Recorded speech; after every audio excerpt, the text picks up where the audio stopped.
Let me say again, thank you all for being here. I'm delighted to have this opportunity. I especially want to thank Julia for making all of this happen and putting together this just fabulous series of talks this summer. It's really been wonderful, sort of being able to see all the different things that people have done with these fascinating plays. And also, of course, thanks to Eli for, acting as the artistic director of this festival. I've been involved in the festival since we started it, and it's wonderful to see it bounce back in this way after the necessary hiatus. And I'm just really excited about the work that we did this summer and the things that are coming up as well. So I wanted to do this talk today because, as Julia mentioned, I was the dramaturg for the Comedy of Errors this summer.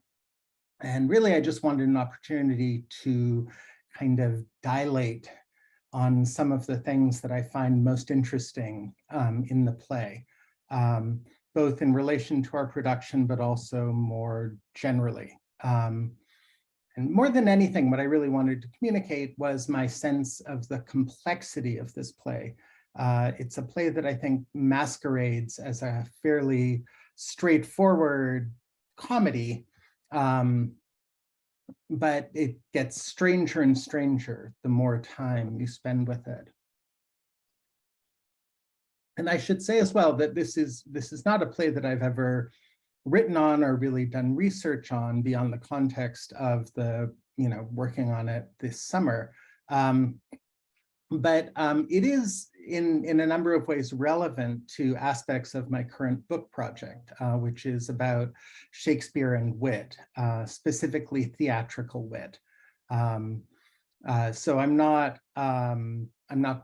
don't think anyways that I'm gonna actually include the Comedy of Errors in this book project. But definitely it seems to connect really well and harmonize with the number of other things that I'm talking about. So my talk today is kind of a hybrid sort of thing. I'm going to survey some of the commonly understood thematic, dramaturgical, and philosophical elements of the play. But I'm also going to wander away from this familiar terrain at some points, essaying a few diversions into less charted territory. Although only, I have to say, in a very preliminary sort of way as well. So maybe it can be something that can provide a good general topic for our conversation at the end of the talk. I do not want to spend an awful lot of time summarizing the play, not least because Kent Lenhoff did such an amazing job, incorporating a sort of a lucid and masterful accounting of the play into his talk on twinship. If any of you haven't seen that talk, I strongly encourage you to do so. I found it really illuminating in all sorts of different ways. But just to briefly cover the territory, for those who may not have just seen the play this summer, the Comedy of Errors is built around the arrival in Ephesus of Antipholus of Syracuse, guy in the blue shirt on the left, who is searching the Mediterranean world for his twin brother, who with their mother, Emilia, was separated from him and their father, Aegeon, in a shipwreck many years before when they were children. Accompanying Antipholus of Syracuse is his servant, Dromio, who also has a twin brother who was separated from him in the same shipwreck. Although it is possible that Dromio of Syracuse is, or that either of them actually is unaware of this, since he never talks about him until they finally meet at the end of the play. This is Antipholus's quest for his brother, not really Dromios' quest for his brother, which is asymmetry that I want to come back to in various ways towards the end of this talk. In any event, Antipholus of Syracuse has finally found his destination. Since Ephesus is where his brother, also named Antipholus, and his servant Dromio, and the identical names are never really explained in the play, but contribute substantially to the confusions that happen. Sorry. There's the other Antipholus, and then also the other Dromio and Antipholus of Ephesus's wife, Adriana, and her sister, Luciana, who all live together. At any rate, rather than realizing that his search must be over, Antipholus of Syracuse is bewildered and disturbed by the way that strangers call out to him by name in the street, offering him money and valuable goods, or especially when Adriana calls him husband and insists that he come to dinner at her house. Meanwhile, Antipholus of Ephesus finds his comfortable mercantile life transformed into a nightmare, locked out of his home, besieged by creditors and merchants, and ultimately bound in a dark room as a lunatic by one Dr. Pinch, a conjurer and exorcist of poor reputation. So we in the audience learn the backstory of all these characters at the start of the play in a speech by Aegean, the father, who has been chasing around the Mediterranean world himself in search of his long-searching son, and in landing in Ephesus has fallen afoul of a law forbidding traffic between Syracuse and Ephesus, and stands to lose his life unless he can raise a substantial sum to pay the penalty. After introducing things, Aegean disappears from the play until the final scene, in which the two sets of twins are finally revealed by the abbess, in whose abbey one set of ultimately both Antipholus's and both Dromio's had sought sanctuary. And the abbess also reveals that she is Emilia, the long-lost wife of Aegean. And she had been unaware that one of her sons was also living in Ephesus. And so everything ends happily and with great relief at all of the confusions of the play being put behind them. As Emilia says in her final speech of the play, renowned Duke, speaking to Duke Silenus, the ruler of Ephesus, vouchsafe to take the pains to go with us into the abbey here, and here at large discourse at all our fortunes, and all that are assembled in this place, that by this sympathized one day's error have suffered wrong. Go, keep us company, and we shall make full satisfaction. 33 years have I but gone in travail of you, my sons, until this present hour my heavy burden ne'er delivered. Okay, so to turn then to, wait, I just got ahead of myself, sorry. So I'm going to turn now to the question that I posed as the title of my talk. And I have to say that like a week ago or so, I was telling my son, who is 10 and whose name is Will, though not after Shakespeare, that I was going to be doing a talk on this play called The Comedy of Errors. And he said, the Comedy of Errors, more like the errors of comedy. So I really wish that I had titled my talk that instead, which is a much wittier thing to say, as is typically the case with him. But what I hope to do with this question, why are errors comic, is sort of break into the play from a number of different angles and explore some different possibilities of meaning. So the simplest answer to the question of why errors are comic is that, of course, the audience, us, we know something, and something that the characters don't. And we find this difference inherently amusing. This is the register of what is typically called dramatic irony. It's something that is basic to theater, as the name suggests, in both comedy and tragedy. In the context of tragedy, dramatic irony, when we know, for example, that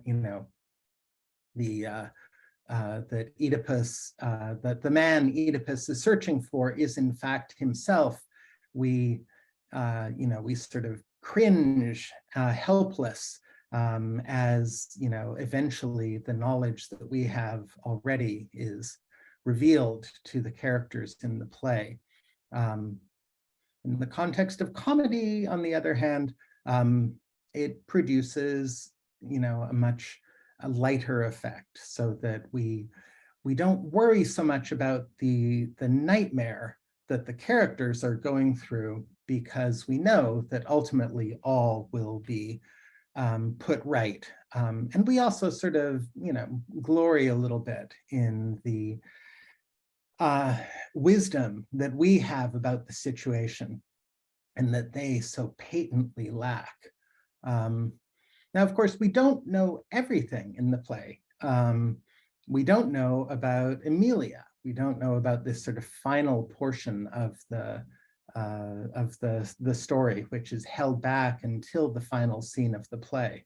And so there's a way in which Shakespeare is, sort of reminding us, in a sense, that we too are under the spell of the play in various ways, by holding this back. Nevertheless, we sort of view the play and plays like this with a kind of, contentment in our superior knowledge about what is happening. Now, a somewhat more complex understanding of this dynamic, and a more complex answer to the question of what is comic about errors, would pick up on the tenor of these misunderstandings as they refract through some of the thematic structures of the play, beginning with its location in Ephesus, which in our production, because it was sort of set in the 1970s, is styled as this kind of Atlantic City-ish seaside town, a place of leisure and leisure and pleasure, I guess, but also a place of magic and enchantment, and also a mercantile kind of location, all of which are connections that come straight out of the context of the play as well. So setting this in Ephesus is something that Shakespeare does very deliberately. His principal source for the play is Plautus's play, The Brothers Menachmus. But Plautus's play is set in the city of Epidamnum, which in this play is where Aegean is coming from. So Shakespeare deliberately changes the location of the play to Ephesus on the coast of Asia Minor. And something of the associations of Ephesus is made clear by the serendipitous juxtaposition of the Comedy of Errors and Pericles in our season this year. So that Ephesus in Pericles is the place of the goddess Diana, and the place of revelation and metamorphosis and enchantment. And all of these connections as well sort of feed into our understanding of Ephesus in the Comedy of Errors as well. But there is another way in which the two plays are connected. These two plays that in many ways could not be more different, written decades apart, and yet sharing this common geography, the world of the Eastern Mediterranean, which importantly for both plays is clearly the world of the apostolic era of the Christian church. when Paul and the other apostles roamed from place to place, setting up churches, spreading the gospel, laying the foundations for what would become the universal Christian church. In particular, Paul's letter to the Ephesians has long been understood to be an important intertext for the Comedy of Errors, particularly because of the specific emphasis it places on proper relations between husbands and wives, and masters and servants. So a lot of the language of Paul's descriptions of how husbands and wives should relate to each other is reflected in some of the sort of the boilerplate language that we get from Luciana in particular, explaining the way that men are masters of their wives. But in this context, I'm more interested in some of the other things that are going on in Ephesians, which, like many of Paul's letters, is especially concerned with the problem of how to exist in the fallen world of the present while awaiting the messianic return of Christ.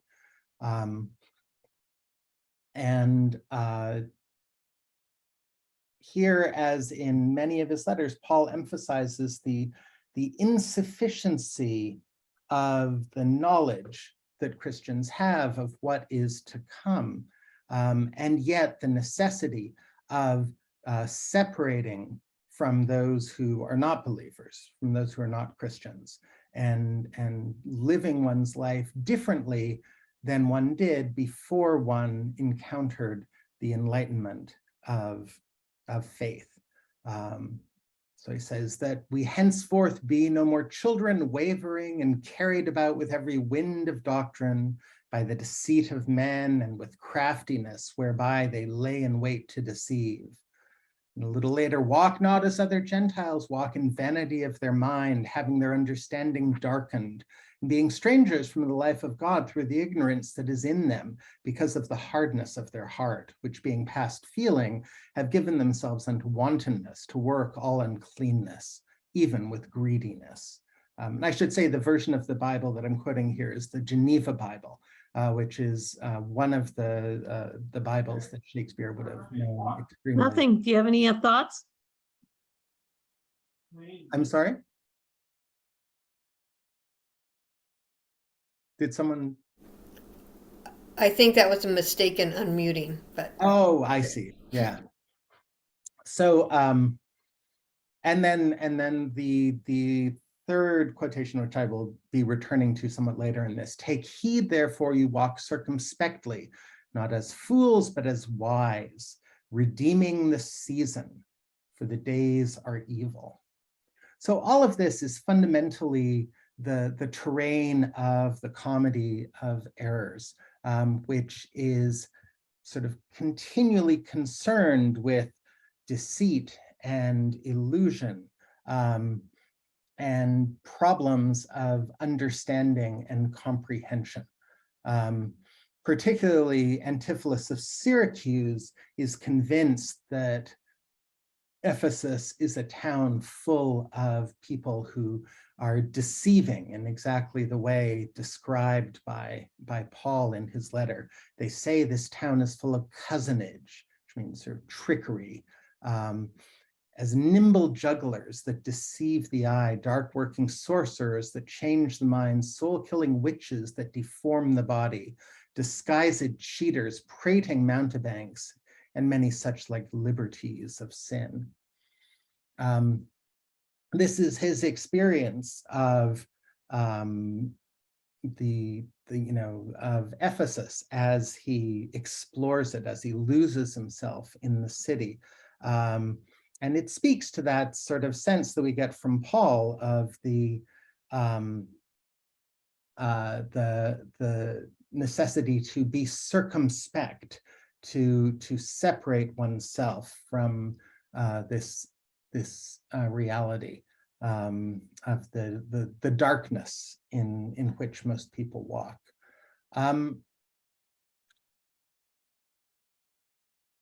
Repeatedly in the play, we get these problems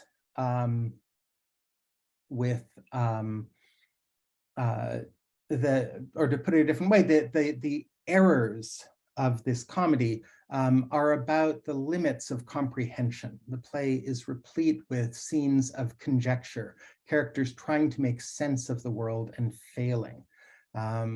Luciana talking to her sister about Antipholus, who she thinks is Antipholus of Ephesus, but was actually Antipholus of Syracuse, wooing her, says, "First he denied you had in him no right." And Adriana says, "He meant he did me none, the more my spite. Then swore he was a stranger here, and yet true he swore, and yet forsworn he were." Right? It's like whatever Luciana says, Adriana finds a way to make sense out of it according to her expectations of what is really going on. Of course, her husband would say this in order to spite her, in order to indicate his separation from her, rather than accepting these words, you know, with the sort of straightforward reality that they are. The same somewhat later with Aegean, and I could have, you know, there are dozens of examples like these throughout the play. These are just two that were handy. Aegean speaking to what he thinks is his son Antipholus of Syracuse at the end of the play says, "Why look you strange on me? You know me well." Antipholus of Ephesus says, "I never saw you in my life till now." And Aegean says, "Oh, grief hath changed me since you saw me last, and careful hours with time's deformed hand have written strange defeatures in my face." So again, so committed to his understanding of the situation, Aegean cannot understand what is in fact being said to him, that someone, you know, that someone who looks exactly like the son that he knows says that he is a stranger, but he can't see it. He can't get to it. So this is all very funny, right? Like it's funny for us in the audience to see the characters repeatedly bang up against this, to be able to not to be able to see what is right in front of their face. But fundamentally, symbolically, we can understand this as a kind of spiritual lack on some level. As in Paul's letters, the characters are struggling to understand things that are beyond their comprehension. They can't resolve their intersecting problems because they have no vantage point from which they can perceive all the strands in this sort of cluster of errors that defines the play. They can't see themselves as they truly are. So they try to use reason. They try to reason their way through things, but reason can only go so far. It can't lift them out of the epistemological boundaries that constrain them. That takes enlightenment of some sort as a supplement to human reason, something that is other than reason, something that works in different ways. But such enlightenment requires something other than something other than what is in the world of the play. It requires something that is exterior to it, some kind of transcendent force, a deus ex machina that will reveal all of the things that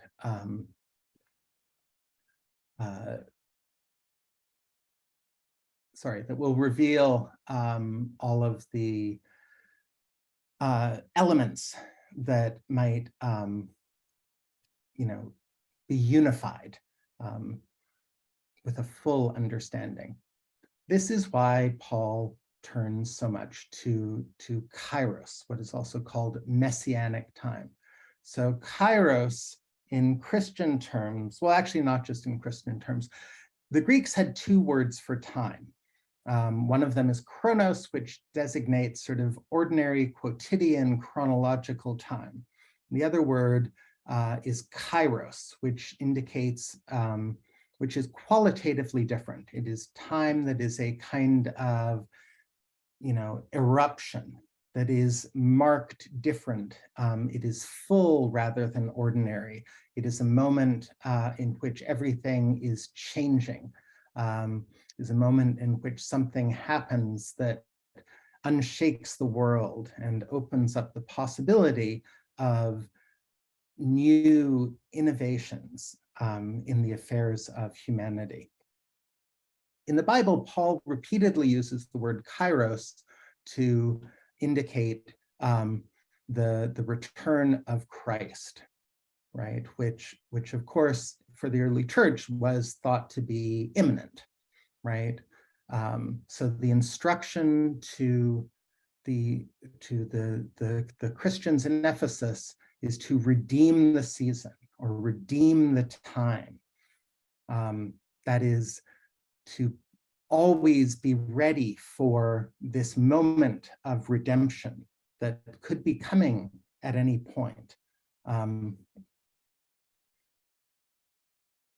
So this, in a sense, returns us again to Emilia's final speech and her sort of explanation of how things have happened. And Emilia, of course, is in some ways a representation of this kind of deus ex machina, right? As an abbess, a figure of, a figure of religion. Her abbey is a holy location within the kind of grimy mercantilism of Ephesus.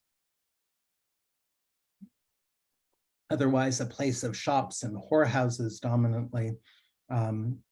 And she steps in at the end of the play and resolves everything in this way.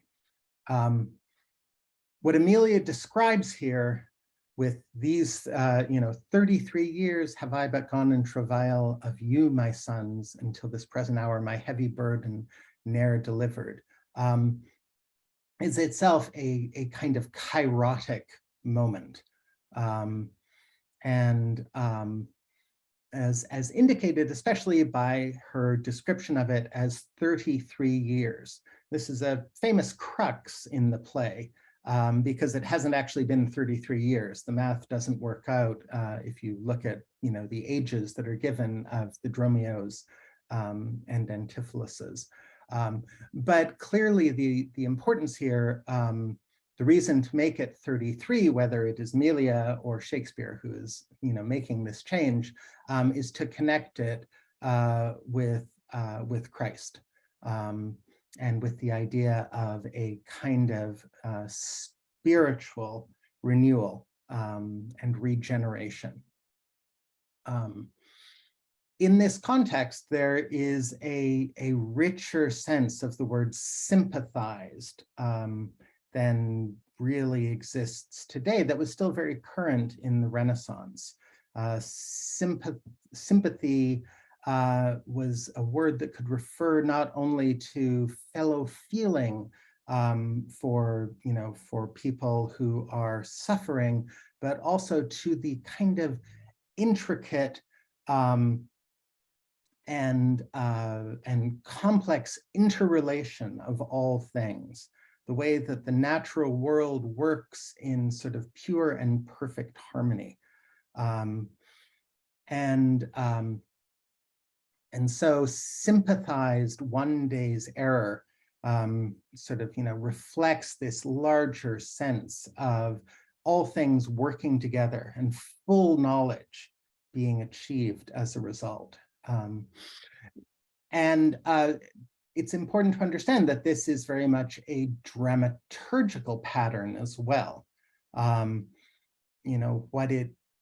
What it shows us at this moment is not just, within the world of the play, this kind of moment of unity and organic wholeness and perfect harmony, but it is also a kind of reference to the underlying unity of the master script, which has led us to this point. So in this sense, ultimately, errors are comic in the sense of being kind of divinely comic. because they are all part of this process of enlightenment. All of these different sort of meandering attempts to understand ultimately, have knitted themselves together here under the controlling authority of the play itself. This kind of organic totalizing vision of theatricality is exemplary of what Jacques Derrida called the theological model of theater, in which the playwright is like an absent God creator whose thought orchestrates all elements of the play and the incarnated play world, and in which the script is really scripture, the law taken into the bodies of the actors and written on the bodies of the characters. Dromio of Ephesus says to his master, "If the skin were parchment and the blows you gave were ink, your own handwriting would tell you what I think," literalizing the scriptiveness of the discipline that he endures at the hands of his master. But Antipholus's body is similarly disciplined by the play and the play script, bound and scourged, and one might interpret it morally as sort of a punishment for his wayward moral behavior. But of course, this is something that is inflicted on, from this perspective anyways, in this model, is inflicted on all characters who necessarily are caught within the scripted reality of the world in which they inhabit.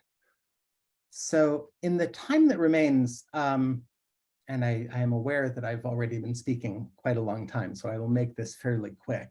I want to sketch out some alternatives to this totalizing view of the play and this totalizing view of theater, and return to the question of why errors are comic in another sense. And I want to start off by saying just a little bit more about kairos, which is a word that has, it is an extraordinarily complex genealogy, and it is used in many different contexts. Beyond the idea of Christian kairos, the dominant fields for the Renaissance anyways, in which kairos would be understood would be politics and rhetoric.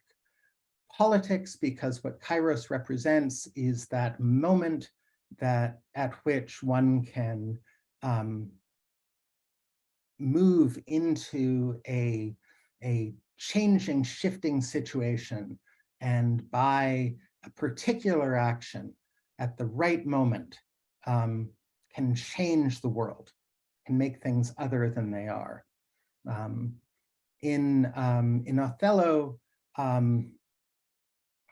Iago comments to Rodrigo at one point, "We work by wit and not by witchcraft, and wit depends upon dilatory time," which is a wonderful connection to kairos, because the original meaning of the word in the Iliad was an opening in the shield wall of the Greek soldiers through which an arrow or a spear could be shot if it is shot at just the right moment.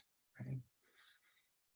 In the context of rhetoric, kairos is dominantly connected with issues of decorum and circumstance, and the idea that there is a right thing to say at a right time, less in the kind of destabilizing sense of Iago's comment, but rather in the sense of sort of binding this question of circumstance and the sort of the shifting, mutable reality in which the orator must operate into the sort of the pedagogical practices of oratory and the training, rhetorical training that orators would need to follow. And part of this kind of sort of, sense of this sense of kairos in relation to decorum could be understood in various ways as a kind of taming of the idea of kairos. Kairos was strongly associated, especially with the work of the sophists, Gorgias and other philosophers and rhetoricians that against which Aristotle in particular sort of defined his own work on logic and rhetoric.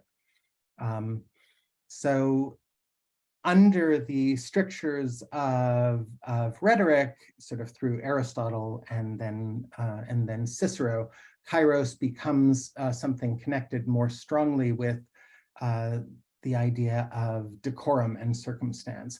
And this is one of the ways that we see kairos come in the context of the Comedy of Errors most strongly, through references to season and good time, a few of which I pulled out here. Dromio, come, these jests are out of season, reserve them till a merrier hour than this. Your sauciness will jest upon my love and make a comment of my serious hours. Fashion your demeanor to my looks, or I will beat this method in your sconce.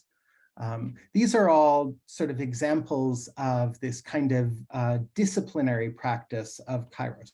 That what Dromio is doing is he is not speaking opportunely. He is not speaking the way that one is supposed to, according to the expectations of decorum and appropriateness. Okay.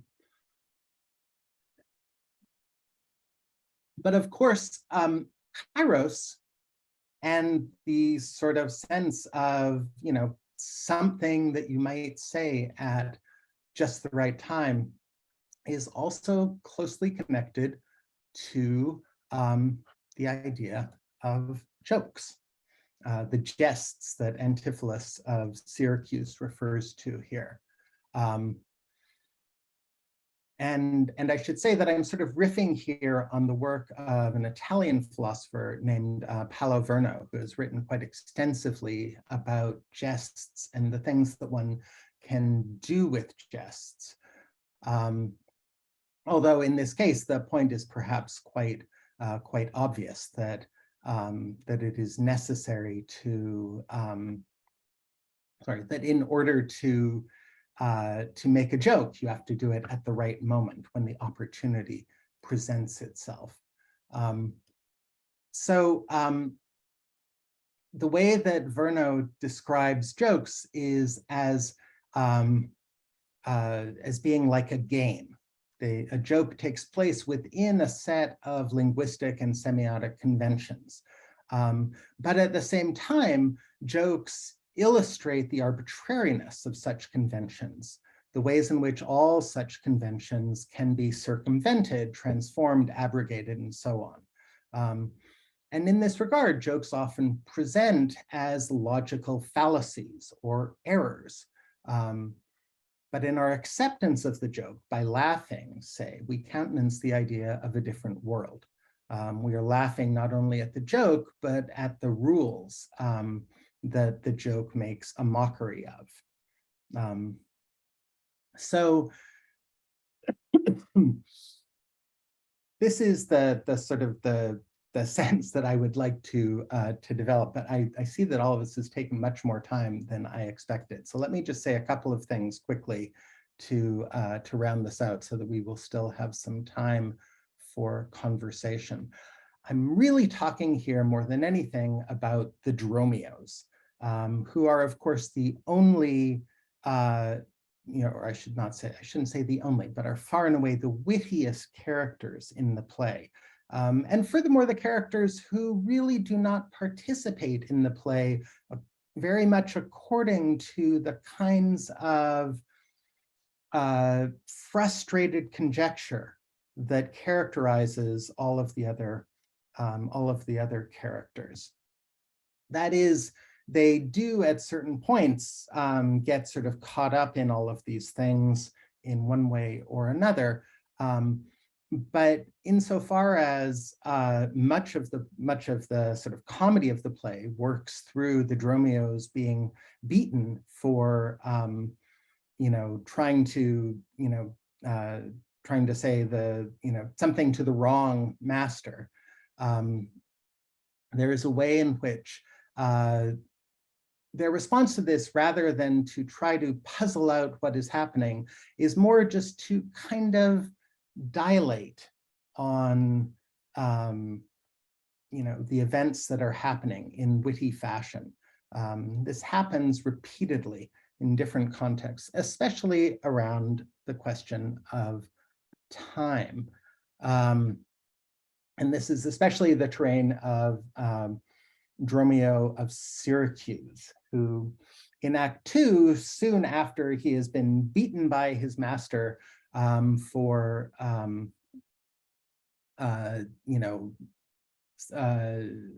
what Antipholus thinks is mockery of him, but in fact is just a confusion of which Dromio he had been speaking to, launches into this long sort of running jest about the bald pate of Father Time.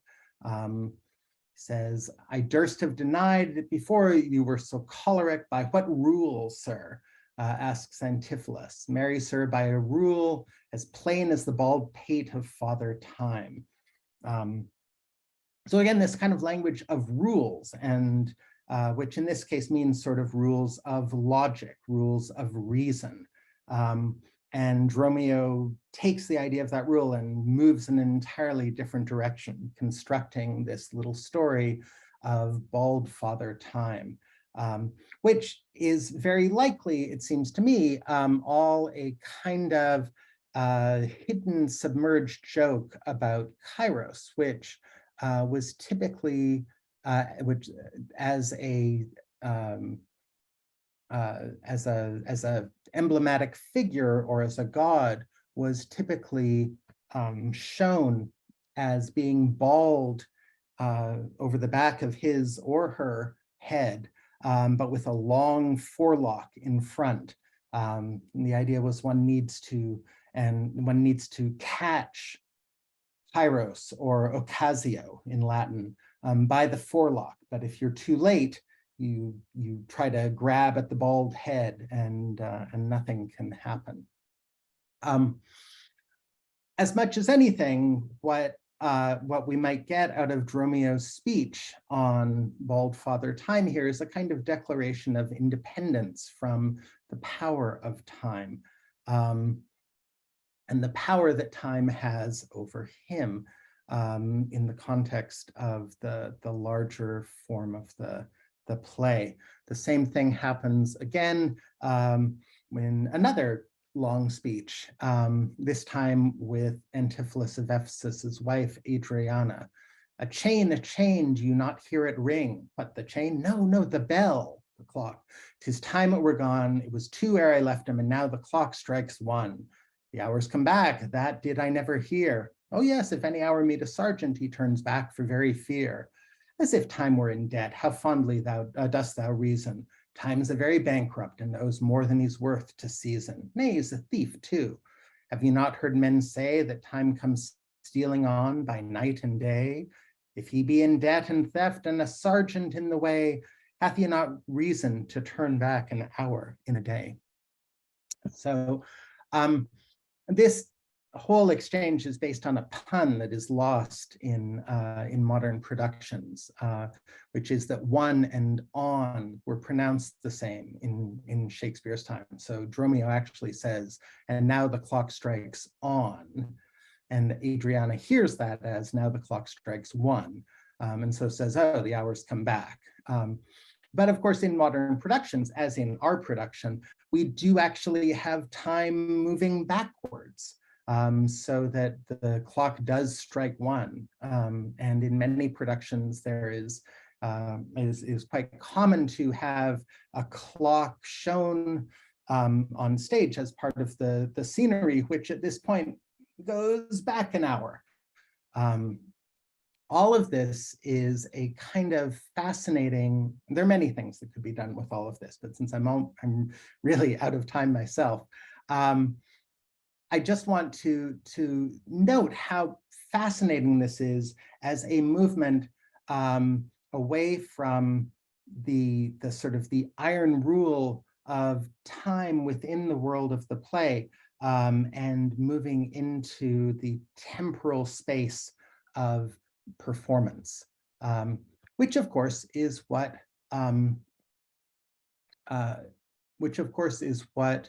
happens with jokes as well. You know, the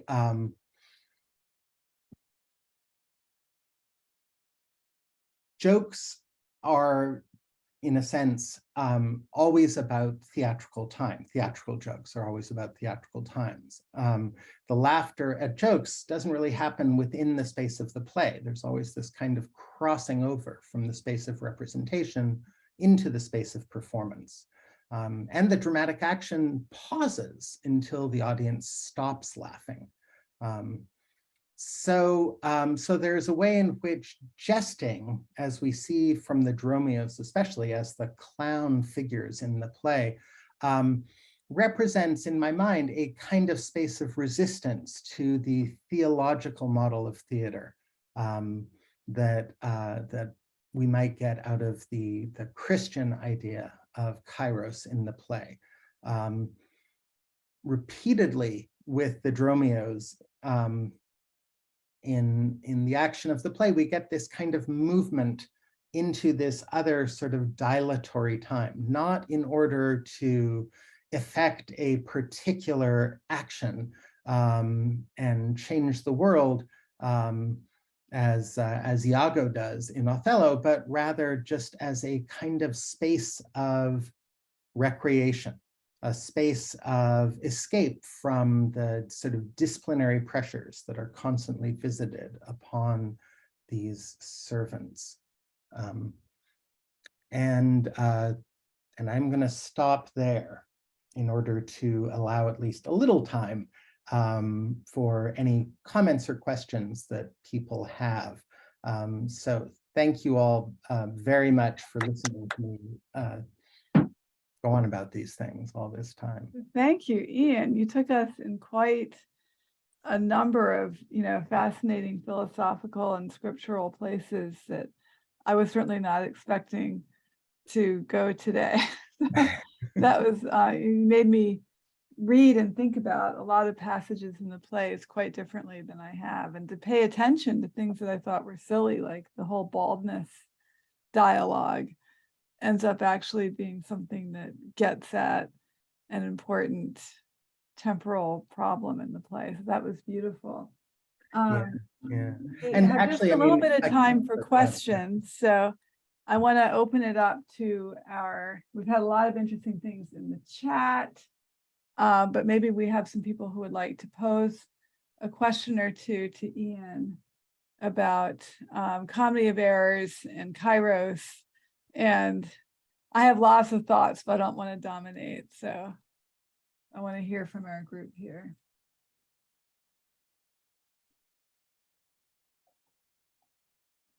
Eve, who's been studying all summer with us and always has great things to say.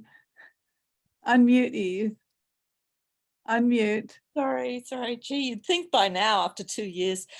There were some wonderful comments in the conversation online about if we weren't given the title of the play, would we be able to decide if it's a comedy or a tragedy? And I remember there was once a very offhand comment about, it's a comedy because everyone gets married in the end, otherwise it's a tragedy. It's the hallmark of comedy that there's a marriage at the end. There's only one marriage in this, but there is a marriage. Is that what marks it as a comedy, or is it the wordplay? There's a marriage and a remarriage. Well, yeah. And I think that's important because as Stanley Cavell argued, Shakespeare's real story is always the comedy of remarriage. Ian. Yeah. I mean, I think that the marriage stands symbolically as, this sort of like idea of unity and harmony. There are many Shakespeare's plays, especially his comedies, where in fact marriage seems to operate as a kind of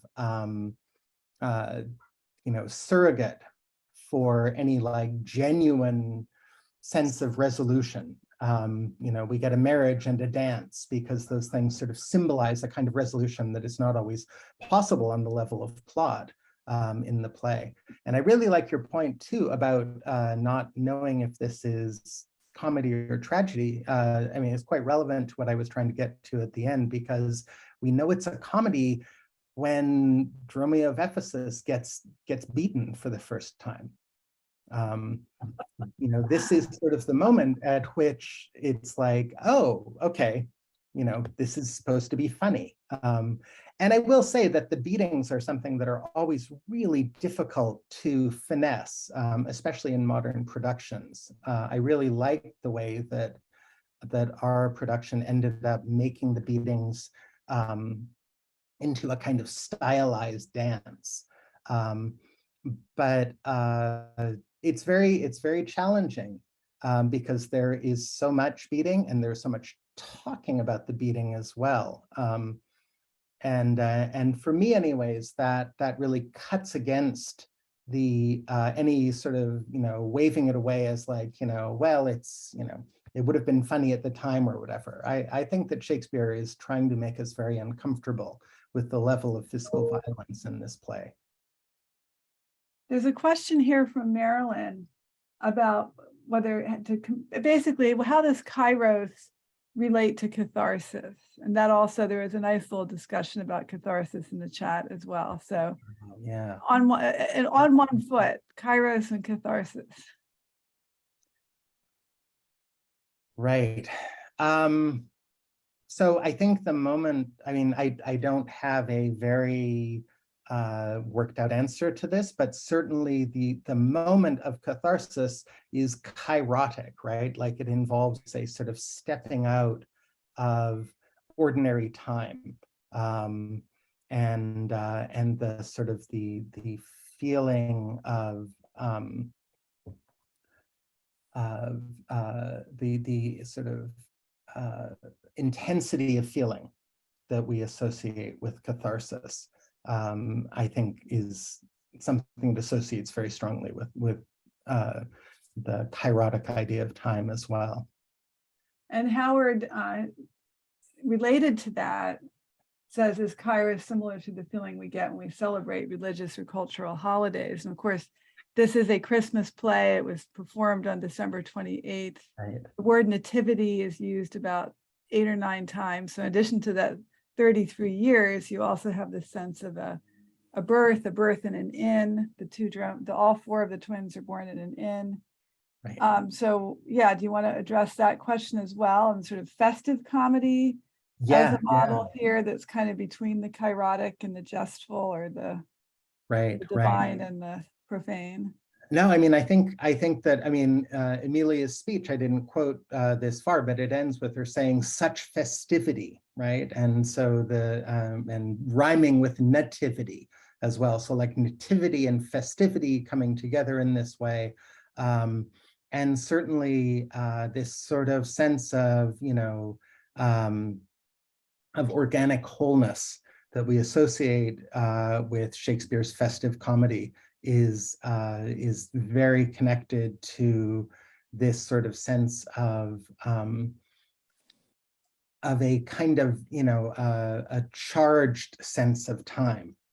And so I would very much associate kairos with, religious and cultural holidays, because, these are always times when we, when we do something different, when we interact in the world, with the world in different ways. So I think that's very much a part of kairos as well.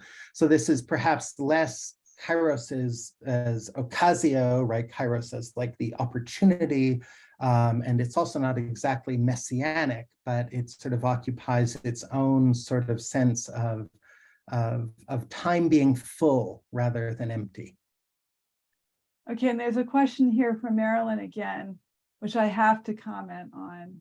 She says, is nativity the ultimate dilatory event? And so This the sounds like abbess says like she's been in labor for 33 years, right? She gave birth to two of these twins, but she hasn't really given birth to them until they can have a second baptism, a gossip's feast. So talk about dilation, ladies. Imagine dilating for 3 years. Yeah. Everything that I know about the dilatory, I get from Patricia Parker's incredible work on dilation across a number of different works, Shakespeare at the Margins, but before that, Literary Fat Ladies, where she associates the female with this sort of sense of dilation and pause. And this is something that that could, there is definitely one could definitely look at the Comedy of Errors very much in gender terms, as much as, in terms of class, as I was sort of sketching out towards the end there. Great. Okay, and we're just about out of time, and I'm actually going to see Pericles tonight, so I need to get ready to go to the theater. But Haley Sue, would you like to ask this question with your microphone on? It's such an interesting question, and you're coming from an interesting place there. Oh, yeah. Hi. Hi, Haley. Yeah. Hi. So I have a question about the errors in two different genres, since Eve brought up about the tragedy and comedy. So, I mean, literally, I'll just read the comments. So I learned from my undergraduate Shakespeare class that the tragedy is about the story. The fall of the higher, social people like king or aristocratic like King Lear. And we have and then King Lear makes an error about judging his daughter wrongly. And also we have the comedy of errors who also, and then the comedy, the genre of comedy is about a story about those who have the lower social position. So I'm just wondering, is there any of course there is a difference between errors in tragedy and then also errors in comedy. But I'm just wondering then, wondering about that two different types of errors in two different genres in terms of Shakespearean theater. Right.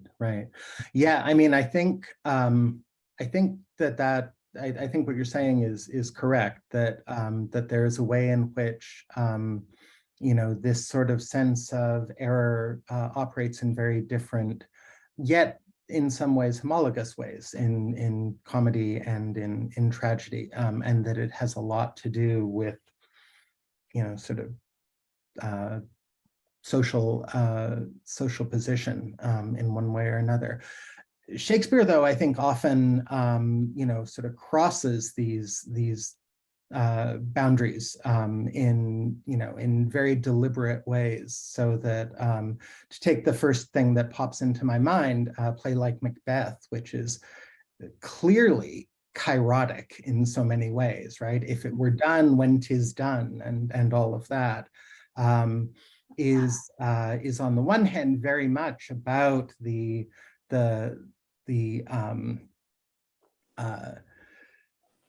errors being made by Macbeth and Lady Macbeth, but is then sort of compounded by, among other things, the figure of the porter, and all of his drunken jesting about equivocation and being a porter at the gates of hell, and the sort of the infernal place of the play in that way. Equivocation, another thing that sort of works by the same sorts of disobeying rules that jokes work by, right? As sort of a form of using linguistic rules or legal rules that in such a way that demonstrates their arbitrariness, that short circuits them in one way or another. Well, I think our Kairos has come to a close. And this is not only of Ian's wonderful talk, but also of our Summer of Scholarship series. This has been really great to have this other way of learning in conjunction with the festival, to be able to include family members and some of our East Coast and Northern California friends in these conversations. Ian, thank you so much. That was really enlightening. You gave us so many different frameworks to think about with this play that can feel trivial, but as we've been learning all summer, is not. And you're really showing us the depths of it. So we really, really appreciate that.